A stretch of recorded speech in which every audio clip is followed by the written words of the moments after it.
Okay, I do want to talk to you about the Indian-Pakistan situation, which you can understand Yeah. has a lot of, got lots of attention in China.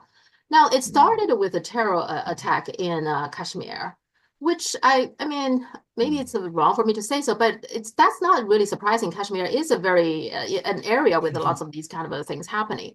But what's surprising is that Modi this time seems reacted very quickly and very strongly. He quickly decided this is Pakistan is behind it, even though there is an organization called the Resistance Front.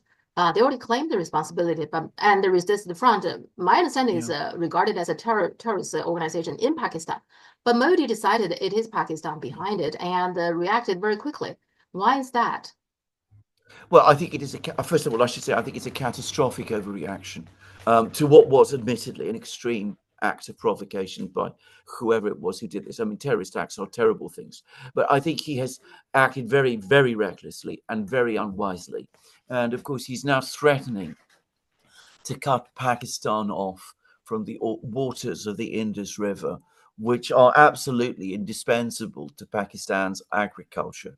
And were that to happen, it would be a demographic catastrophe for Pakistan. And Pakistan, entirely unsurprisingly, is saying this would be an act of war. Mhm. So it's an incredibly dangerous situation altogether. I would add, and I mean, you touched on this. I mean, the situation in Kashmir has been violent and unstable for as long as I can remember, Mhm. certainly throughout my lifetime. I mean, there was a war between India and Pakistan over Kashmir in 1965. There have been conflicts ever since. Sometimes the situation there has got very bad, partly because of the way in which the Indian security forces have reacted to protests in Kashmir, it must be said.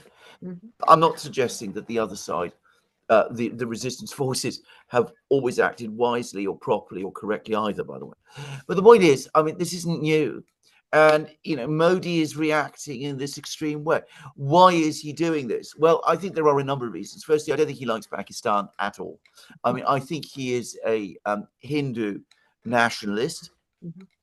He's apparently never visited Pakistan except for a brief stopover that he made on one occasion. I think that, by the way, is extremely unwise. Mhm. I think that acting in that way has probably meant that Pakistan has felt that it has a very unfriendly government in India and that this government is hostile to Pakistan and is intent to put Pakistan in a corner.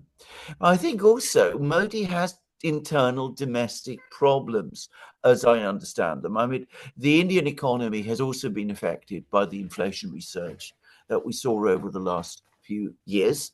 That cut into Modi's popularity, as we saw during last year's parliamentary election. Mhm. He's been able to put a government together and he's still very much in control, but he's not perhaps quite as unchallenged a leader of India as he used to be. And I think he probably feels that his government is coming under a lot of pressure in India and that it cannot afford, therefore, to risk losing the support of Hindu nationalists who may not be very numerous as a percentage of Indian society, but who are a very important political constituency within his party and the political movement that he leads. So I think that maybe, I think my guess is that there are domestic considerations to this also. Now, there is another possibility. I don't know whether this has been talked about in China, but there are people in the United States Mhm. who are very, very keen to widen the rift between India Mhm. and China. Mhm. China is a very good friend of Pakistan, as all of us knows. The United States has been trying to pull India further and further away from China, Mhm. create antagonism between India and China. The United States has a very long and well established history of supporting and encouraging um, Islamic terrorist movements. Well, you can put all the pieces together, create a conflict between India and Pakistan. China obviously has to stand by Pakistan because Pakistan is its long term ally, and that creates a split within the BRICS. Is that what's going on? Very possibly. I'm not going to say it's not. The only reason you see me qualify what I'm saying is because I don't actually know. I mean, I look at what's happening, I arrive at certain conclusions. I don't know definitely that this is what has happened, but I can see how it could be something like that. Well, But absolutely. that doesn't change the fact that Modi himself has overreacted. Well, absolutely. There are people in China believe that US is somehow related I'm to. sure there are.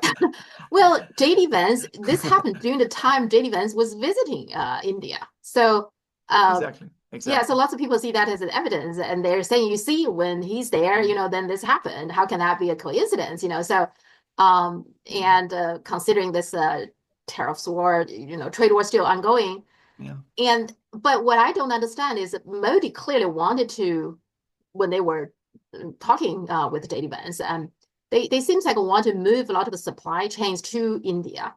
Well, if that's what Modi wants, then he should try to keep peace with Pakistan. I mean, why would people want to establish manufacturers with a country that is on the verge of a major war? Isn't it? That doesn't make any sense. Well, absolutely doesn't make any kind of sense at all. And of course, you certainly wouldn't want to provoke a nuclear war. I mean, it makes Yeah. absolutely no sense. I mean, I can understand what the Americans might be up to if that is what they are indeed up to. I mean, it makes a kind of sense for them. Why it makes any sense for India, that I absolutely cannot see. I would have thought that the correct thing for India to do would be to do what Modi has not been doing, which is maintain a strong dialogue with Pakistan. just. I mean, that seems to me the obvious way forward. The relationship between India and Pakistan is going to remain difficult, but that doesn't mean that you shouldn't talk to them. It's always a mistake not to talk to people. And Modi has been making that choice. I just get the sense, at some level, by the way, that for him, this is a visceral issue. He really doesn't like Pakistan. I don't think he likes Muslim people very much, just to say. And I think this plays a big role. So I think this is completely misconceived. But I'm going to say something else. I mean, JD Vance may come along and say, oh, we got all this problem with China. We want to wage an economic war with them. We're going to transfer all the supply chains to you. This is your big Yeah. opportunity. I mean, it's absolute nonsense. It can't happen. I mean, India, first of all, is in no condition. The India that exists today is in no condition to replace China in Mhm. that kind of way. If there was a proper structural economic plan in place, well, you might be able to achieve it in 20, 30 years' time. Yeah. And that is if there was that sort of a plan. Mhm. If you look at India today, it doesn't have that kind of plan, nor apparently does it have the ability to do this. Oh, we talked about technocrats a moment ago. I mean, a plan of that kind needs extremely strong core of engineers and technocrats on an enormous scale. China has it, India doesn't. Mhm. Now, we're not looking at the situation that existed with China and the United States in the late 1980s when the United States had all that industry internally and then decided to start establishing and working with China to build up supply chains. And China, which people tend to forget, was already a very educated country by Mhm. that time. It had education systems and universities and engineers already, was in a position to build on all of that and to develop its own industries and its own science and its own technology. That's not the situation that India is in today, nor is the United States. The United States is not in a position simply to transfer supply chains from one country to another country. It doesn't work like that. This is, again, the Americans playing clever chess games which have no connection to reality, as anybody with even a fraction of understanding of these things would be able to see. Yeah, yeah, you're talking about India is threatening to cut off the water supply, which yes, will be very serious, and that's Yeah. something that really get China very nervous about because if that Mm, happens, China almost have to steps in because the water supply that India yeah. talking about actually it comes from from China and it passes Kashmir and then get into Mm, Pakistan. So one way for China to step in yeah. possibly could be that China cuts off the water supply to get into India.